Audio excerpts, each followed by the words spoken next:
السلام علیکم ورحمۃ اللہ وبرکاتہ۔ الحمد للہ رب العالمین، والصلاة والسلام علی اشرف الرسل وخاتم الانبیاء والمرسلین وعلی آلہ واصحابہ اجمعین، اما بعد فأعوذ باللہ من الشیطان الرجیم، بسم اللہ الرحمن الرحیم۔ وَاعْبُدُوا اللَّهَ وَلَا تُشْرِكُوا بِهِ شَيْئًا وَبِالْوَالِدَيْنِ إِحْسَانًا وَبِذِي الْقُرْبَى وَالْيَتَامَى وَالْمَسَاكِينِ وَالْجَارِ ذِي الْقُرْبَى وَالْجَارِ الْجُنُبِ وَالصَّاحِبِ بِالْجَنبِ وَابْنِ السَّبِيلِ وَمَا مَلَكَتْ أَيْمَانُكُمْ إِنَّ اللَّهَ لَا يُحِبُّ مَنْ كَانَ مُخْتَالًا فَخُورًا۔ صدق اللہ العظیم۔ قابل قدر سامعین محترم، اللہ رب العزت نے جو دین ہمیں عطا فرمایا ہے وہ ایک جامع، مکمل اور اکمل ہے، اور ایک مکمل ضابطہ حیات ہے، جس میں صرف عقائد اور عبادات ہی مذکور نہیں ہیں، بلکہ اس میں عقائد اور عبادات کے ساتھ ساتھ معاملات، معاشرت، سماجیات، حتیٰ کہ زندگی کے ہر گوشے کو ایڈریس کیا گیا ہے۔ جہاں یہ دین ہماری روحانی تربیت اور ترقی کے لیے سامان لیے ہوئے ہے، وہیں پر ہماری جسمانی صحت اور اصلاح کے حوالے سے بھی رہنمائی اس میں موجود ہے۔ سماجیات کے اندر ہمیں کس طرح رہنا ہے، لوگوں کے ساتھ، معاشرے کے مختلف طبقات کے ساتھ کس طرح تعامل کرنا ہے، اس کی بھی مکمل رہنمائی اس دین اکمل میں موجود ہے۔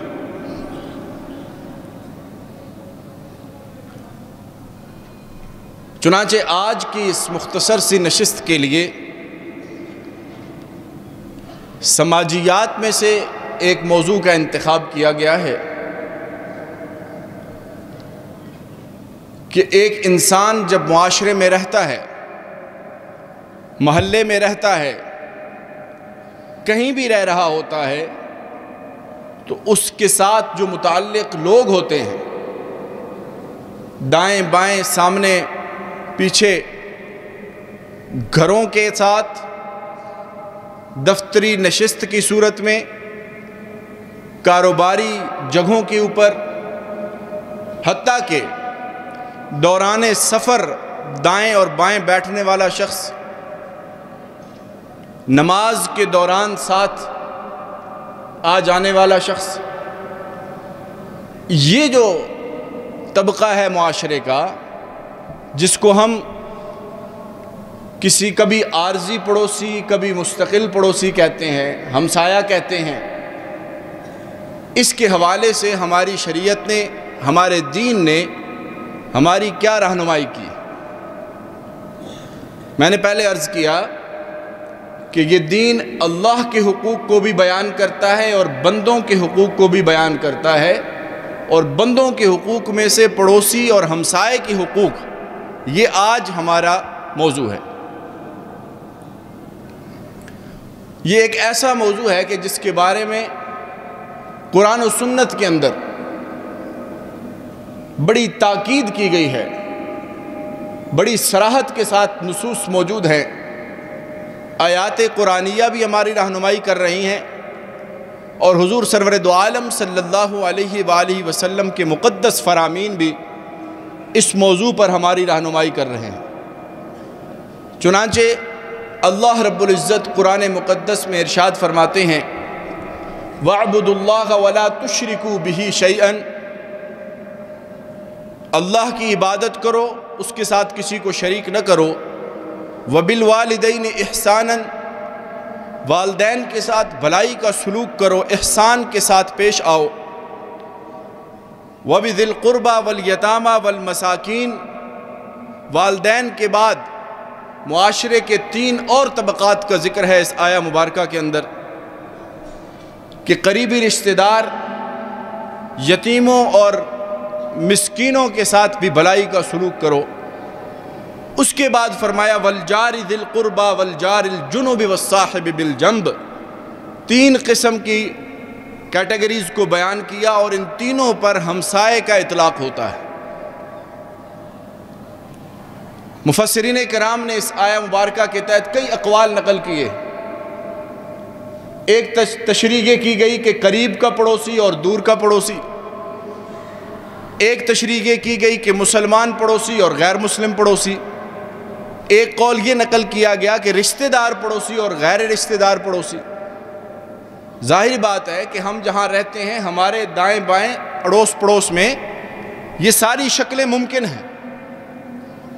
پھر عارضی پڑوسی اور مستقل پڑوسی، ابھی آپ حضرات تشریف فرما ہیں، تھوڑی دیر پہلے میں بھی یہیں بیٹھا تھا، ابھی ادھر آیا ہوں، تو ہم جہاں بیٹھے ہوتے ہیں ہمارے دائیں بائیں جو شخص ہے وہ بھی ہمارا عارضی پڑوسی ہے۔ ٹرین میں، جہاز میں، گاڑی میں، کسی جگہ ہم سفر کر رہے ہیں، کہیں ہم لائن میں لگے ہوئے ہیں، وہاں پر ہمارے آگے پیچھے دائیں بائیں کچھ لوگ ہیں، وہ سارے پڑوسی ہیں، صاحب بالجنب۔ ان سب کے ساتھ احسان کا حکم ہے۔ جس طرح والدین کے ساتھ احسان ہے، قریبی رشتہ داروں کے ساتھ احسان ہے، یتامہ و مساکین کے ساتھ احسان ہے، اسی طریقے سے پڑوسیوں کے ساتھ، ہمسایوں کے ساتھ بھی احسان کا سلوک کرنا۔ اور صرف اتنی بات نہیں، سید دو عالم صلی اللہ علیہ وسلم نے پڑوسی کے احسان کرنے کی حد کو بیان فرمایا۔ آپ فرماتے ہیں کہ مجھے جبریل علیہ السلام پڑوسی کے بارے میں جب وصیت کر رہے تھے، اللہ کے پیغامات مجھے جب پہنچا رہے تھے، تو مجھے یہ گمان ہونا شروع ہوا کہ عنقریب یہ پڑوسی کو میراث میں سے بھی حصہ دینے کے لیے تیار ہو جائیں۔ ما زال جبریل یوصینی بالجار حتی ظننت انہ سیورثہ، جبریل علیہ السلام مجھے وصیت کر رہے تھے، یہ متفق علیہ روایت ہے، صحیح بخاری اور صحیح مسلم کی روایت ہے، کہ مجھے اس قدر وصیت کی کہ میں گمان کرنے لگا کہ یہ ابھی اس کو وارث بھی بنا دے گا۔ پھر آپ علیہ السلام کے فرامین میں سے ہی آپ کا ایک فرمان، جس میں آپ فرماتے ہیں، لمبی حدیث ہے کہ من کان یؤمن باللہ والیوم الآخر فلیقل خیرا او لیصمت، کہ جو اللہ پر اور آخرت کے دن پر ایمان رکھتا ہے اس کو چاہیے کہ اچھی بات کہے یا خاموش رہے۔ آگے فرمایا وَمَنْ كَانَ يُؤْمِنُ بِاللَّهِ وَالْيَوْمِ الْآخِرِ فَلْيُكْرِمْ جَارَهُ، جو اللہ پر اور آخرت کے دن پر ایمان رکھتا ہے اس کو چاہیے کہ اپنے پڑوسی کا اکرام کرے، اس کی عزت کرے، تکریم کرے اس کی۔ حدیث کا آخری حصہ بھی سن لیجئے، چونکہ حدیث شروع کی ہے تو ایک حصہ رہ نہ جائے۔ وَمَنْ كَانَ يُؤْمِنُ بِاللَّهِ وَالْيَوْمِ الْآخِرِ فَلْيُكْرِمْ ضَيْفَهُ، کہ جو اللہ پر اور آخرت کے دن پر ایمان رکھتا ہے اس کو چاہیے کہ مہمان کی تکریم کرے اور عزت کرے۔ یہ بھی صحیح بخاری کی روایت ہے۔ تو پڑوسی کی عزت کرنا، پڑوسی کا اکرام کرنا، اس کی تکریم کرنا، یہ ایمان کی دلیل ہے، کامل ایمان کی دلیل ہے۔ ایک اور حدیث مبارکہ اسی مضمون میں سیدنا ابو ہریرہ رضی اللہ تعالیٰ عنہ روایت کرتے ہیں، فرماتے ہیں کہ ایک موقع پر حضور سرور دو عالم صلی اللہ علیہ وسلم نے فرمایا کون ہے آپ میں سے کہ جس کو میں کچھ باتیں بتاؤں اور وہ ان پر خود عمل کرے یا مجھ سے سیکھ کر ان لوگوں تک پہنچائے جو اس پر عمل کریں؟ تو حضرت ابو ہریرہ عرض کرتے ہیں یا رسول اللہ میں حاضر ہوں، یہ ذمہ داری میں اٹھاؤں گا، خود بھی عمل کروں گا، دوسروں تک بھی پہنچاؤں گا۔ تو جواب میں آپ علیہ السلام نے جو ارشادات فرمائے، پہلی بات فرمایا اتق المحارم تکن اعبد الناس، اللہ کی حرام کردہ چیزوں سے بچو، تقوی اختیار کرو، تکن اعبد الناس، تم لوگوں میں سے سب سے زیادہ عبادت گزار تصور کیے جاؤ گے اور مانے جاؤ گے، بن جاؤ گے۔ دوسری بات فرمائی وَارْضَ بِمَا قَسَمَ اللَّهُ لَكْ تَكُنْ أَغْنَى النَّاسِ، اور جو اللہ نے تمہارے لیے مقرر کر رکھا ہے اس پر راضی ہو جاؤ تو لوگوں میں سے سب سے زیادہ غنی اور بے پرواہ ہو جاؤ۔ تیسری بات ہمارے موضوع سے متعلق ہے، جو پڑوسیوں کے حقوق کے حوالے سے ہم بات کر رہے ہیں اور پڑوسیوں کے ساتھ احسان اور حسن سلوک کی بات کر رہے ہیں۔ آپ نے فرمایا وَأَحْسِنْ إِلَىٰ جَارِكَ تَكُنْ مُؤْمِنًا، پڑوسی کے ساتھ بھلائی والا سلوک کر تو کامل مومن بن جائے گا۔ اور اگلی دو باتیں بھی سن لیجئے، چونکہ حدیثیں شروع کرتے ہیں تو پھر اچھا نہیں لگتا کہ آپ کے فرامین ہیں ہم درمیان میں چھوڑیں، تو اگلی دو باتیں، چونکہ 5 باتوں کا مجموعہ ہے یہ حدیث۔ چوتھی بات فرمائی وَأَحِبَّ لِلنَّاسِ مَا تُحِبُّ لِنَفْسِكَ تَكُنْ مُسْلِمًا، لوگوں کے لیے بھی وہی پسند کرو جو اپنے لیے پسند کرتے ہو تو کامل مسلمان بن جاؤ گے۔ اور 5ویں بات فرمائی وَلَا تُكْثِرِ الضِّحْكَ فَإِنَّ كَثْرَةَ الضِّحْكِ تُمِيتُ الْقَلْبَ، کہ زیادہ ہنسا نہ کرو کیونکہ زیادہ ہنسنا دل کو مردہ کر دیتا ہے۔ تو ہماری جو حدیث جو ہمارے موضوع سے متعلق تھی اس میں یہ تھا کہ تم پڑوسی کے ساتھ اچھا سلوک کرو تو تم کامل مومن بن جاؤ گے۔ گویا پڑوسی سے حسن سلوک ایمان کامل کی دلیل ہے، لوگوں میں سے سب سے زیادہ ایمان والا ہونے کی دلیل ہے۔ پھر آپ نے فرمایا سیدہ عائشہ صدیقہ رضی اللہ تعالی عنہ راویہ ہیں اس حدیث کی، آپ فرماتی ہیں کہ ایک موقع پر آپ نے فرمایا کہ صلۃ الرحم وحسن الخلق وحسن الجوار یعمران الدیار ویزیدان فی الاعمار، صلہ رحمی کرنا، تعلق کو جوڑنا، بحال رکھنا اور اچھے اخلاق کا ہونا اور پڑوسی کے ساتھ اچھا سلوک کرنا، اس کے ذریعے سے دنیا میں 2 انعام ملنے والے ہیں، ایک یعمران الدیار ویزیدان فی الاعمار، گھروں کی آبادی ہوگی اور عمروں میں اضافہ اور برکت ہوگی۔ پڑوسی کے ساتھ حسن سلوک کے ذریعے سے گھر میں رونقیں، گھر میں آبادی اور زندگی میں برکت، اضافہ برکت۔ تو یہ انعامات دنیاوی طور پر بھی ہیں جو اپنے پڑوسی کے ساتھ حسن سلوک کرتا ہے۔ پھر ایک حدیث مبارکہ کے اندر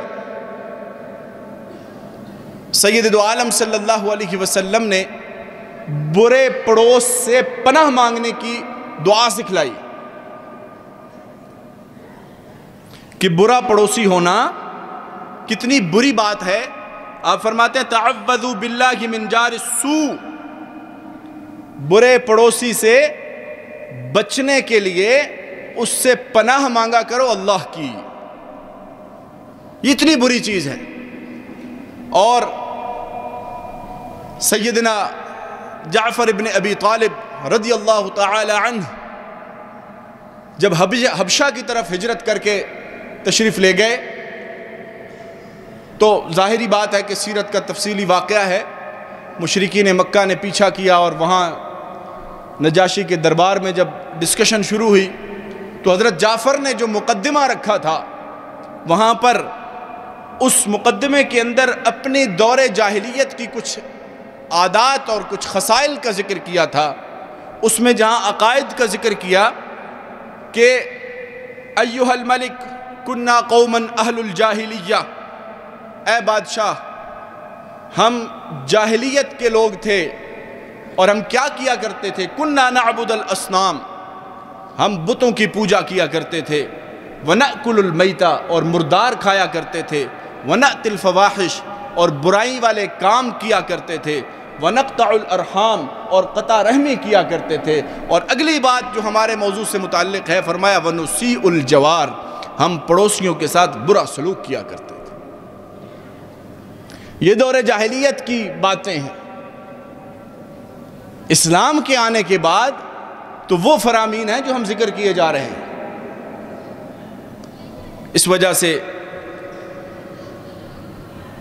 اس بات کا خصوصی طور پر اہتمام کرنا چاہیے کہ ہم اپنے پڑوسیوں کے ساتھ کیسے ہیں۔ ہر بندہ یہ چاہتا ہے کہ مجھے اچھے لفظوں میں یاد کیا جائے، ہر بندہ میرے بارے میں اچھی رائے رکھے، اچھا تاثر رکھے۔ تو اچھا بننے کے لیے سید دو عالم صلی اللہ علیہ وسلم کا ارشاد آپ نے معیار بتایا ہے، صحیح ابن حبان کی روایت ہے، اور اس کو دیگر محدثین نے صحیح کہا ہے۔ فرمایا کہ آپ علیہ السلام کا فرمان کہ اذا قال جیرانک انت محسن فانت محسن، اگر تیرا ہمسایہ تیرے بارے میں کہہ دے کہ یہ اچھا آدمی ہے تو پھر تو اچھا آدمی ہے، پھر تو بھلا آدمی ہے، بھلائی کرنے والا ہے، احسان کرنے والا۔ اور وَإِذَا قَالُوا إِنَّكَ مُسِيءٌ فَإِنَّكَ مُسِيءٌ، اگر تیرے ہمسائے تیرے پڑوسی تیرے بارے میں کہہ دیں کہ یہ برا آدمی ہے تو برا آدمی ہے۔ حضرت عمر رضی اللہ تعالیٰ عنہ کے پاس اگر مقدمہ آتا تھا، کئی واقعات ہیں، ایک واقعہ کہ آپ کے پاس آیا ایک مقدمہ، آپ نے گواہ سے پوچھا کہ جس کے بارے میں تم رائے دے رہے ہو اس شخص کو جانتے ہو؟ انہوں نے کہا جی جانتا ہوں۔ آپ نے پہلا سوال کیا حل جاورت معہ، کیا تم نے اس کا پڑوس اختیار کیا ہے؟ آگے بھی سوالات ہیں لیکن ایک سوال اس میں سے یہ تھا پہلا کہ کیا تم نے اس کے ساتھ پڑوس اختیار کیا ہے؟ یعنی ان کے ہاں معیار یہ تھا کسی کے جاننے یا نہ جاننے کا، یا اس کے بارے میں رائے بنانے کا کہ یہ آدمی اس کے پڑوس میں رہ چکا ہے یا نہیں۔ محدثین کرام کے ہاں اس بات کو بھی راویوں کی تعدیل میں استعمال کیا جاتا تھا۔ یہ ذرا تھوڑی سی مشکل لفظ میں بول گیا کہ حدیث جس سے لے رہے ہیں اس بندے کے حالات جب ڈسکس ہوتے تھے تو اس میں یہ بھی پیرامیٹر ڈسکس ہوتا تھا کہ جب کسی سے پوچھا گیا، امام احمد کے بارے میں منقول ہے کہ ان سے پوچھا گیا کہ آپ اس فلاں راوی کے بارے میں کیا خیال اور کیا رائے رکھتے ہیں؟ فرمایا کہ میں 50 سال اس کی ہمسائیگی اختیار کی ہے، تو میں یہ بات دلیل ہے کہ وہ اچھا آدمی۔ تو پڑوسی کا ہونا، ہمسائے کا ہونا، یہ ایک بہت بڑی دلیل ہوا کرتی تھی، بشرطے کہ دوسرا بندہ اس کے حق میں یہ رائے دے کہ ہاں جی یہ صاحب بہت اچھے آدمی۔ جیسے حدیث کے الفاظ سنایا آپ کو کہ پڑوسی کا کہنا کہ یہ اچھا ہے وہ اچھا ہے، پڑوسی کہہ دے کہ یہ برا ہے تو وہ برا ہے، الا یہ کہ کوئی اور عناد یا بغض بیچ میں نہ ہو۔ اسلاف کے ہاں تو ایسے واقعات بھی ملتے ہیں کہ مکان بیچ رہا کوئی صاحب، تو پوچھا کہ بھئی کتنے کا ہے؟ انہوں نے کہا مکان تو اتنے کا ہے، لیکن جس بزرگ ہستی کے ساتھ یہ گھر ہے اس کے پڑوس کی قیمت الگ ہے۔ فقہ کے بہت بڑے امام ابو حنیفہ رحمۃ اللہ تعالی علیہ، آپ کا ایک پڑوسی تھا جو کہ شراب کا عادی تھا، تو ہر وقت اس کی حرکات کی وجہ سے، ناچ گانے کی وجہ سے، شراب کباب کی جو حرکتیں وہ کرتا تھا، بہت زچ ہوا کرتے تھے، تنگ تھے۔ لیکن ایک دفعہ آپ کو بتایا گیا کہ آپ کے پڑوسی کو گرفتار کر لیا گیا ہے کسی جرم میں، تو امام صاحب رحمہ اللہ خود جا کر اس کی سفارش کی اور اس کی ضمانت دے کے اس کو چھڑوایا، اور بعد میں اسی نے معذرت کر کے توبہ کی۔ حیران ہوا کہ میں ان کو تنگ کرتا تھا، یہ مجھے چھڑانے آ گئے۔ تو ان کے ہاں یہ معیار نہیں ہوتا تھا اسلاف کے ہاں کہ کوئی میرے ساتھ کیا کر رہا ہے، وہ یہ سوچتے تھے کہ میں اس کے ساتھ کیا کر رہا ہوں۔ یہ بہت بڑا ایک آرگومنٹ آج کل ہوتا ہے کہ جی کیا کریں، وہ بھی تو ایسے کر رہے ہیں۔ اس پہ بھی سن لیجئے ایک بات، حدیث مبارکہ کے الفاظ سیدنا ابو ہریرہ رضی اللہ تعالیٰ عنہ کی روایت ہے کہ آپ علیہ الصلوۃ والسلام کی خدمت میں ایک صاحب آئے اور انہوں نے اپنے پڑوسی کی شکایت کی کہ بہت تنگ کرتا ہے. آپ نے فرمایا صبر کرو، اصبر. دوسری بار آئے صبر کرو. تیسری بار جب آئے تو پھر بھی صبر کی تلقین کی. پھر جب آئے تو آپ نے فرمایا اس طرح کرو. اب ظاہر ہے تدبیر سکھائی نا، کہ یہ نہیں کہ بھئی ایک حد تک تو برداشت کا درس دیا، اس کے بعد فرمایا اس طرح کو اپنے گھر کا سامان باہر رکھو، جو گزرے پوچھے کیوں رکھا اس کو بتاؤ کہ میں اس کی وجہ سے تنگ ہوں، اس وجہ سے رکھا. ایسے ہی کیا چنانچہ انہوں نے. جب یہ عمل کیا تو جو 2-3 بندوں نے پوچھا تو صاحب نے بتا دیا کہ جی میں تو تنگ آ گیا ہوں، میں کیا کروں. تو اس صاحب کو پتہ چلا ہمسائے کو، تو فوراً آیا، معذرت کی، معافی مانگی اور سامان واپس رکھا. تو یہ بات ہے کہ ضروری نہیں ہے کہ ہر جگہ، جیسے آپ مشہور مثال ہے کہ ہاتھ کی انگلیاں 5 برابر نہیں ہوتی، لیکن آپ علیہ السلام نے 3 بار صبر کی تلقین کی. اور حسن سلوک کی بات تو شروع سے چلی آ ہی رہی ہے. اب آئیے کہ چند ایک حقوق جو ہمسائے کے خاص طور بطور خاص شریعت مطہرہ نے ذکر کیے ہیں. ان میں سے پہلی چیز تو ظاہر ہے کہ اگر وہ مسلمان ہے تو جو مسلمان کے حقوق ہیں 6 وہ تو اس پر آئیں گے ہی آئیں گے. اس کے علاوہ ہر قسم کی ظلم، زیادتی اور تکلیف اور شر سے اس کو محفوظ رکھنا. یہ ایک اصولی بات ہے کہ ہم یہ طے کر لیں کہ کسی کو ہم اگر بھلائی نہیں پہنچا سکتے تو کم از کم درجہ یہ اختیار کریں کہ ہمارے شر سے تو وہ محفوظ ہو. جیسے حدیث کے الفاظ ہیں المسلم من سلم المسلمون من لسانہ و یدہ. مسلمان ہے ہی وہ کہ جس کے ہاتھ اور زبان سے دوسرے مسلمان محفوظ ہوں. تو آپ علیہ السلام کا ارشاد واللہ لا یؤمن واللہ لا یؤمن واللہ لا یؤمن قیل من یا رسول اللہ. اللہ کے نبی نے فرمایا اللہ کی قسم وہ مومن نہیں ہے، اللہ کی قسم وہ مومن نہیں ہے. 3 بار فرمایا. عرض کی کہ یا رسول اللہ کون؟ آپ نے فرمایا الذی لا یأمن جارہ بوائقہ، کہ وہ شخص کہ جس کا ہمسایہ اس کی شر سے اور اس کی تکلیف سے محفوظ نہ ہو، مامون نہ ہو، وہ بندہ مومن نہیں. یہ میں پہلے بھی حدیث سنا چکا ہوں، اسی سے ملتی جلتی. اسی طریقے سے آپ کی خدمت میں ایک عورت کے بارے میں ذکر کیا کہ وہ بڑی نیک ہے، تہجد گزار ہے، پوری رات عبادت کرتی ہے اور لمبے عرصے تک روزے رکھے جا رہی ہے، صدقہ و خیرات بھی بہت کثرت سے کرتی ہے، لیکن اس کا ایک مسئلہ ہے کہ تؤذی جیرانہا بلسانہا، وہ اپنے ہمسایوں کو زبان سے اس کی وجہ سے تکلیف ہوتی ہے اس کے ہمسایوں.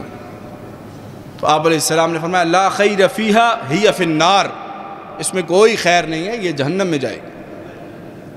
پھر ایک دوسری عورت کے بارے میں ذکر کیا گیا کہ وہ فرض نمازیں پوری پڑھتی ہے، رمضان کے روزے رکھتی ہے اور صدقہ و خیرات میں بھی بس ہلکی پھلکی چیز جو حدیث کے الفاظ ہیں کہ بِأَثْوَارٍ مِّنْ عَقِطٍ، پنیر کے چھوٹے موٹے ٹکڑے اور اس طرح کی چیزیں وہ کرتی ہے صدقہ کو، بہت بڑی صدقہ و خیرات نہیں کرتی. تو آپ نے فرمایا لیکن ہمسائے اس کو اس کی زبان سے اس کے شر سے محفوظ ہیں. تو آپ علیہ السلام نے فرمایا ہی فی الجنہ، یہ عورت جنت میں جائے. تو پڑوسی کا ہمسائے کا ہمارے شر سے معمون ہو جانا یہ ہمارے ایمان کی دلیل ہے اور جنت میں داخلے کی سند ہے. پھر ایک اور بات اسی حوالے سے، ہمسائے میں پڑوس میں آج کل کے جو ماحول ہے شہروں میں خاص طور پر ٹیرس ہوتا ہے، سامنے والوں کا گھر ہوتا ہے، نظر آ رہی ہوتی ہیں چیزیں، تو ظاہر ہے بہت ساری چیزیں ایسی ہوتی ہیں کہ جو انسان کے نوٹس میں معلومات میں آ جاتی ہیں. تو اس میں ایک پہلو تو بڑا اہم یہ ہے کہ عمومی شریعت کا مسئلہ ہے کہ من ستر مسلماً ستر اللہ یوم القیامہ علیہ، کہ جو آدمی مسلمان کا پردہ رکھتا ہے اللہ قیامت والے دن اس کے عیبوں پر پردہ ڈالے. ایک تو یہ ہے کہ اس کی عیوب پر پردہ رکھے. بہت ساری چیزیں دور والوں کو نہیں پتہ چلتی، ہمسایوں کو، اور بعض اوقات تو پورشنز اوپر نیچے رہ رہے ہوتے ہیں لوگ، تو چیزیں جو ہیں وہ پتہ چل جاتی ہیں. لیکن ہر بندہ چاہتا ہے کہ میری یہ والی بات باہر نہ جائے. تو ہمسایہ جو ہوتا ہے نا، اس کے یہ ہمسایہ، اس لفظ پہ غور کرنے کی ضرورت ہے. ایک ہی سایہ، تو اتنا حق تو بنتا ہے کہ وہ کم از کم اس کے راز کو راز رکھے۔ پھر یہ بات کہ ایک گناہ یا ایک چوری باہر کرنی ہے اور ایک ہے گھر میں پڑوس کے میں یا ہمسائے میں کوئی ایسی تعدی کرنی ہے، تو آپ علیہ السلام کے فرامین میں سے ہی ایک فرمان ہے کہ کسی نے پوچھا تھا کہ ای الذنب اعظم، بڑا گناہ، سب سے بڑا گناہ کیا ہے؟ تو آپ نے فرمایا ان تجعل له ندا وهو خلقک۔ پہلی بات تو یہی ہے، کیونکہ اسلام کا پیغام اور میسج توحید سے شروع ہوتا ہے ہمیشہ۔ پہلی بات تو یہی ہے کہ تم اللہ کے ساتھ کسی کو شریک کرو حالانکہ اس نے تمہیں پیدا کیا ہے۔ تو راوی کہتے ہیں، اور راوی کون ہے؟ عبداللہ ابن مسعود رضی اللہ تعالیٰ عنہ عرض کرتے ہیں قلت ثم ای، اس کے بعد کون سا ہے؟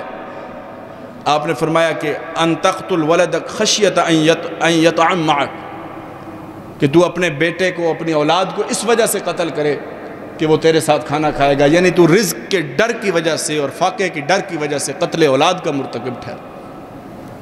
پھر عرض کیا ثم ای، اس کے بعد کون ہے، کون سا گناہ ہے؟ فرمایا ان تزنی بحلیلۃ جارک، کہ تو اپنے ہمسائے میں بدکاری کا مرتکب ٹھہرے، یہ اتنا بڑا گناہ۔ تیسرے نمبر پر فرمایا اس کو۔ اور ایک اور روایت میں آپ نے فرمایا کہ ایک چوری باہر کرنی ہے اور ایک ہمسائے میں کرنی ہے۔ زیادہ ایکسیس ہوتا ہے، زیادہ رسائی ہوتی ہے آنے جانے کا، مائیں بہنیں سن رہی ہیں، خواتین ایک دوسرے کے گھروں میں آتی جاتی ہیں، بہت زیادہ امکانات ہوتے ہیں چیزوں کے اٹھانے کے، غائب ہو جانے کے، پھر امکانات تہمت کے بھی بن جاتے ہیں۔ تو ان ساری چیزوں کے بارے میں شریعت نے بتایا کہ ایک ہے باہر چوری کرنا، ایک ہے باہر بدکاری کرنا۔ اگر پڑوس میں، ہمسائے میں کسی نے یہ حرکت کی چوری والی یا بدکاری والی، تو اس نے 10 گنا بڑا گناہ کا ارتکاب کیا۔ پھر پڑوس کے حقوق میں سے یہ حق ہے، سید دو عالم صلی اللہ علیہ وسلم نے حضرت ابو ذر رضی اللہ تعالیٰ عنہ کو نصیحت کرتے ہوئے فرمایا تھا کہ جب آپ کچھ پکاؤ، ظاہر ہے کھانے پینے کی چیزیں گھر میں ہوتی ہیں، اور جیسے میں پہلے عرض کر چکا ہوں کہ آج کل کا جو ماحول ہے اس میں بہت زیادہ ایک دوسرے کے جو ہے وہ چیزوں کا پتہ چل جاتا ہے، کوئی چیز پکے تو خوشبو آ جاتی ہے ہمسائے میں، اوپر نیچے۔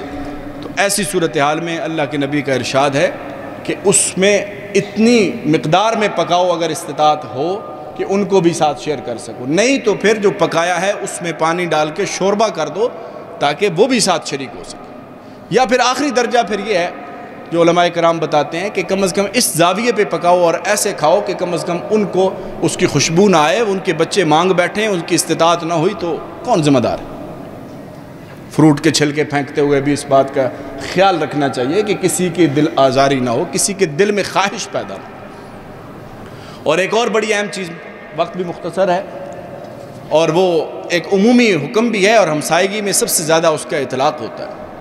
اللہ رب العزت نے قرآن مقدس میں اس کے اوپر بڑی سخت وعید بھی ذکر کی ہے کہ جب ہم کوئی چیز مانگتے ہیں ہمسائے سے یا ہم سے کوئی مانگتا ہے اور وہ چیز ایسی ہوتی ہے جو استعمال سے ختم نہیں ہو جاتی، صرف استعمال ہوتی ہے اور واپس آ جاتی ہے، عام برتنے کی چیز ہوتی ہے، استعمال کی چیز ہوتی ہے، تو اس وقت قرآن نے تو یہ کہا کہ ویل للمصلین، نمازیوں کے لیے، ایسے نمازیوں کے لیے ہلاکت ہے کہ الذین هم عن صلاتهم ساہون، جو اپنی نمازوں سے غافل ہیں، اور الذین هم یراؤون ویمنعون الماعون، جو دکھلاوا کرتے ہیں اور عام برتنے کی چیزیں بھی نہیں دیتے، ان کو روک لیتے۔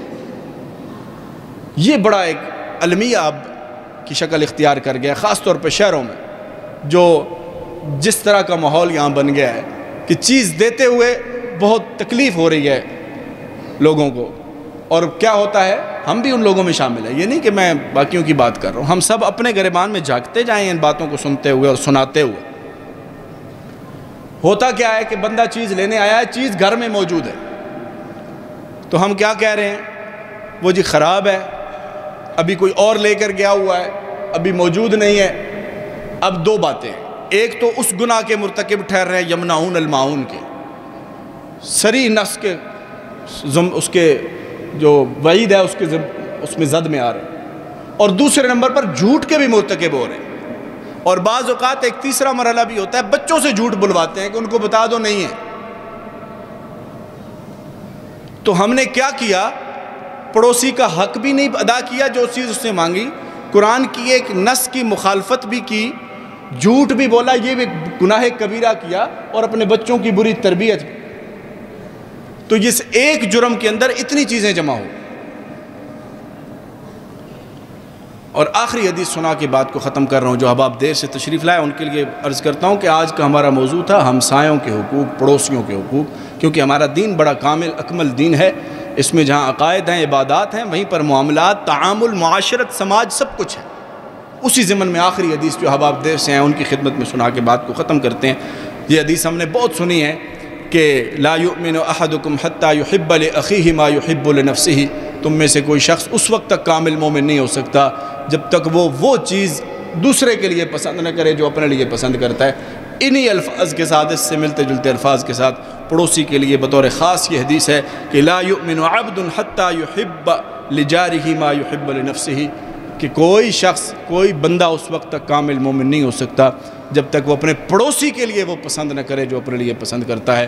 اللہ رب العزت سے دعا ہے کہ اللہ کریم ہمیں دین متین کی صحیح فہم اور سمجھ نصیب فرمائے، اپنے حقوق بھی ہمیں ادا کرنے کی توفیق نصیب فرمائے، اپنے بندوں کے حقوق ادا کرنے کی ہم سب کو توفیق نصیب فرمائے۔ وآخر دعوانا ان الحمدللہ۔